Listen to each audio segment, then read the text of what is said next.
চলে আসে এবার কি খাওয়াবি?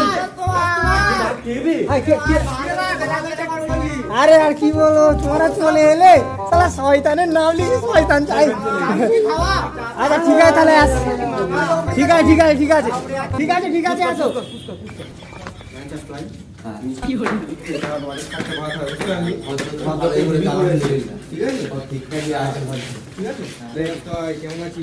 ভালো আছি, বল ভাই। আসসালামু আলাইকুম।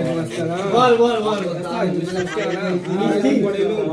মিষ্টি মিষ্টি কি করে? বউ ঘরে নেই, সব শ্বশুর বাড়ি বাবা। এত টাকা মানে মালিক হয়ে দেখ কি হলো অবস্থা। ঠিক আছে দাঁড়া, একটু কত খালি শেষ করতে পারবি না। এই দেখ এতে মানে কত কত আছে দেখ। এই দেখ কি করে? হ্যাঁ তুই অত কত খাবি? এতে কি বলতো অনেক কথাই আছে। চামচ দিতে হবে নাকি আমার? চামচ দিতে হবে? ঠিক আছে ঠিক আছে ঠিক আছে, খাও খাও খাও খাও খাও খাও খাও খাও খাও খাও খাও খাও খাও